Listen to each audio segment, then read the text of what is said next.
Hello, my name is Alyssa Buck. I am from the Oneida County 4-H. Throughout history, there have been loads of war heroes. For example, General George Washington, who went off to become President of the United States. He had a horse named Old Nelson, who carried him into battle, showing that horses are very important during war. Personally, my favorite horse through all the war horses is Sergeant Reckless. Now, who is Sergeant Reckless? She was a determined war horse who had a huge impact on the Korean War. Reckless was a decorated war horse who held an official rank in the U.S. Army. She was part of the recoilless rifle platoon of the 5th Military Regiment. The people in her platoon loved her and treated her as if she was part of their own family. Now, about her breed. What her breed is has been discussed here and there. What is said is that she was bred to be a racehorse. Most horses that are bred to be a racehorse are of thoroughbred bloodlines. People believe that she may have been a tall Shih Tzu pony, but could have also been a Hannah pony, which is a cross of a Shih Tzu and a thoroughbred. All that aside, what we do know is that she was a small sorrel mare with a blaze down her face and 3 white socks.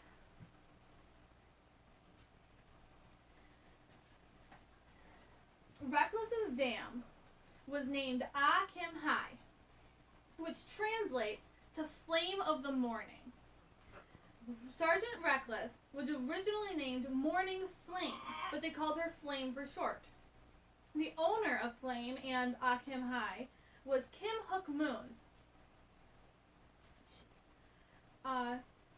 Moon got the paperwork for Ah Kim Hai by bringing food to American prisoners of war during World War II, which the American military owned Ah Kim Hai, and because he helped them, they gave him the horse that he fell in love with. If it weren't for Moon and Ah Kim Hai, many Americans would not be able to come home. Ah Kim Hai gave birth to Morning Flame. Ah Kim Hai gave birth to Morning Flame, but she died of a fever shortly after. This devastated Moon, because what he believed is that his desire for another racehorse had killed his champion mare and beloved friend. This caused him to not be able to bring himself to go back to the racetrack, to go and visit Flame. He left Flame boarded at the track and just left the caretakers there to take care of her. 3 months later, Moon returns to the racetrack due to the fact that he was in poverty. The first day back, he won 3 races, but he couldn't bring himself to visit Flame's stall. The unexpected reunion between Moon and Flame came a year later, when Flame was playing with other young horses, and she playfully spun away from the group and pranced around. As she was running, 3 large dogs came running at her. Moon didn't hesitate to jump the fence and go to her rescue. She recognized him and ran over to him to be defended, which, to defend her, he ended up kicking one of the dogs, and only then did all 3 of them back down and not go after Flame. At 4:00 a.m. Sunday, June 25th in 1950, North Korea invades South Korea, almost 30 miles from the border of Seoul. Moon and his family stayed there because they had put so much training into Flame. But as the day progressed, planes flew overhead and dropped leaflets saying that the war was advancing towards Seoul. They had to get out. So they packed their stuff and they left. Moon, Flame, and the family all took the 200-mile journey from Seoul to Busan, across South Korea. At midnight, they had finally arrived at the ferry crossing point at Han River. But what else was waiting there? Another thousands of refugees just waiting to cross with the ferry. So Moon decided to take Flame down the river to look for a place that they could cross themselves. Oh. Eventually they found a place to cross, but it took hours for them to find, and Flame was already tired, but they had to cross. So Moon and Chung led Flame across the river, showing her that it was all right. After they crossed the river and found a spot that they would set up camp, they took Yan, Namsoon, and Moon's mother across the river to where they're setting up camp. The final journey was hard on Flame, carrying the rice and the sleeping mats.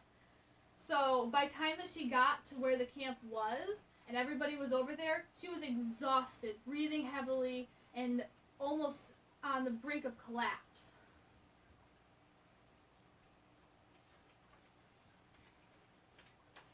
In spring of 1952, 2 years later, Flame was hitched up for the journey home to Seoul.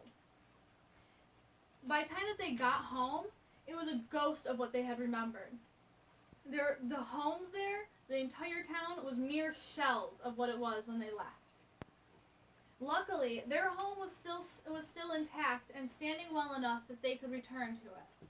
The track was now an American Air Force base, but Moon was able to board Flame there and keep her well fed and well groomed.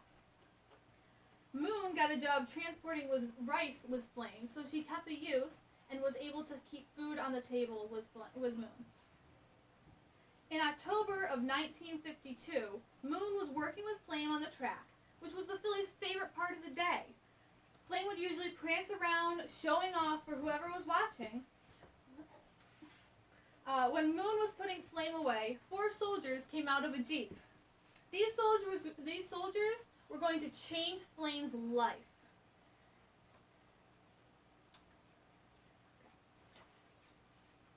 The soldiers that came out of the jeep were looking at the horses. The other soldiers had gone off looking at what horses there were, but Eric Peterson knew exactly what he was looking for. They passed up horses that were well built, had great conformation, or were extremely fit, because when Eric saw the intelligence in Flame's eyes, he knew that she was the one. When Eric approached the filly, she didn't move away, and to his surprise, she came towards him. Now, it was just a matter of price.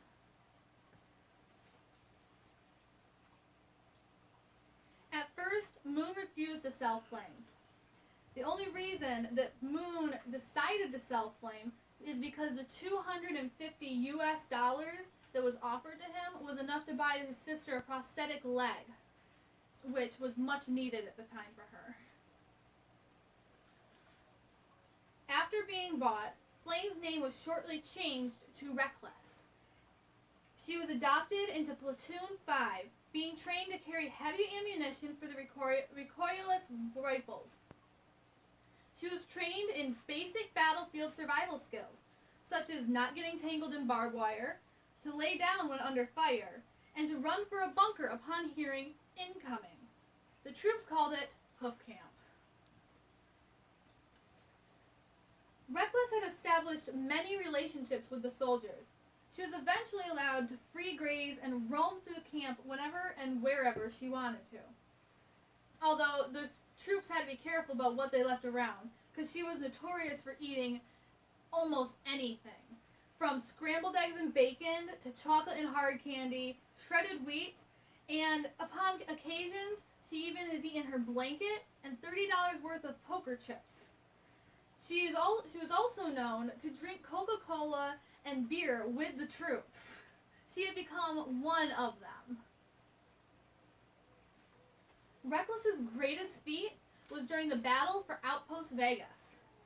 She had journeyed over 50 trips up and down the large hill that they were fighting on, with only a few times before. She was only led a few times before casualties became too great to spare a set of hands to lead her, which from then on, she continued to trek the journey up and down on her own.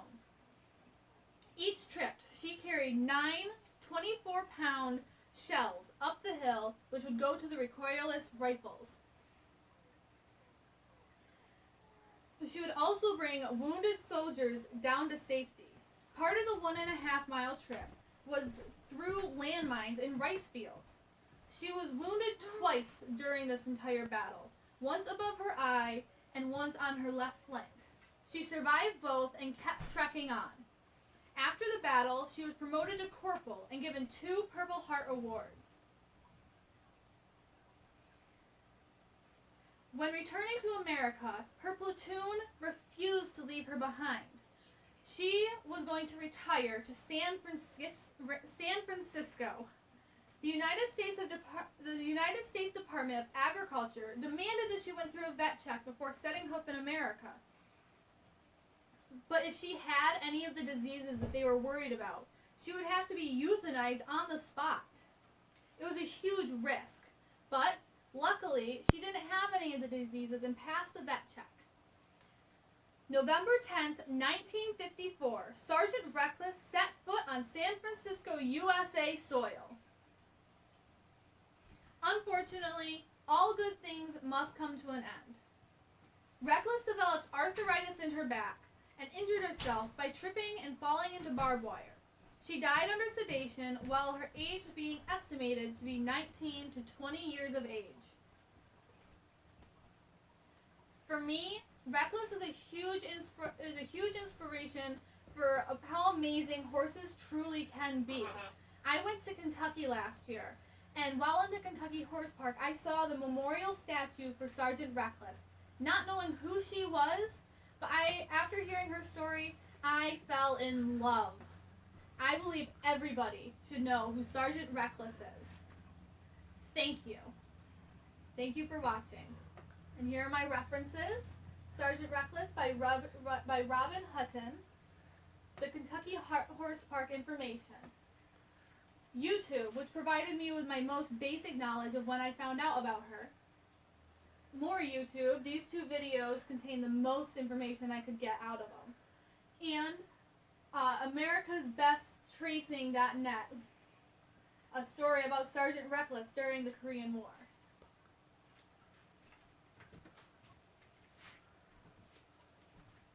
This book, which was written by Robin Hutton, was very helpful for this, and was one of my biggest resources for all the research I did. Thank you.